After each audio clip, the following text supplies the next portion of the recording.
Genèse chapitre 33. Réconciliation avec Ésaü. Jacob leva les yeux et regarda, et voici Ésaü arrivait avec 400 hommes. Il répartit les enfants entre Léa, Rachel et les 2 servantes.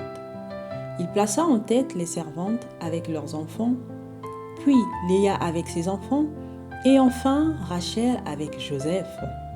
Lui-même passa devant eux, et il se prosterna en terre 7 fois, jusqu'à ce qu'il fût près de son frère.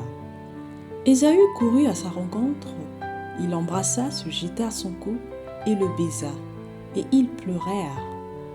Ésaü, levant les yeux, vit les femmes et les enfants, et il dit : « Qui sont ceux que tu as là ? » Et Jacob répondit : « Ce sont les enfants que Dieu a accordés à ton serviteur. » Les servantes s'approchèrent, elles et leurs enfants, et se prosternèrent.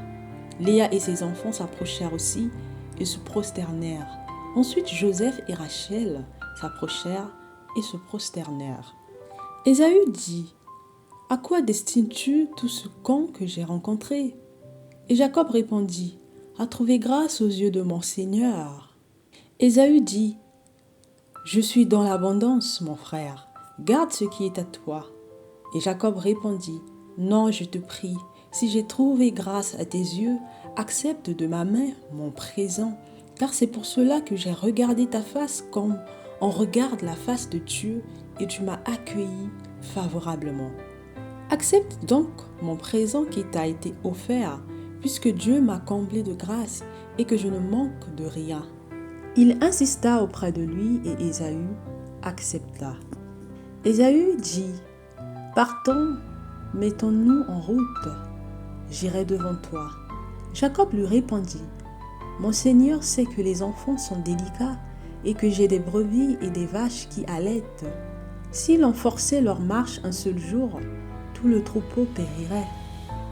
Que mon Seigneur prenne les devants sur son serviteur, et moi je suivrai lentement au pas du troupeau qui me précédera et au pas des enfants, jusqu'à ce que j'arrive chez mon Seigneur à Séhir. » Ésaü dit : « Je veux au moins laisser avec toi une partie de mes gens. » Et Jacob répondit : « Pourquoi cela ? Que je trouve seulement grâce aux yeux de mon Seigneur. » Le même jour, Ésaü reprit le chemin de Séhir. Jacob partit pour Sukkot.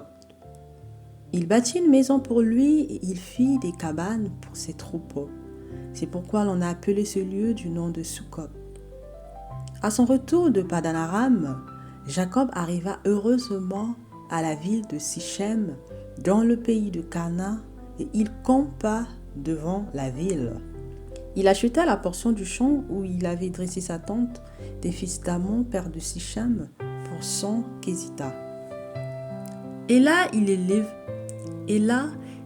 éleva un autel qu'il appela El Elohe Israël. Amen.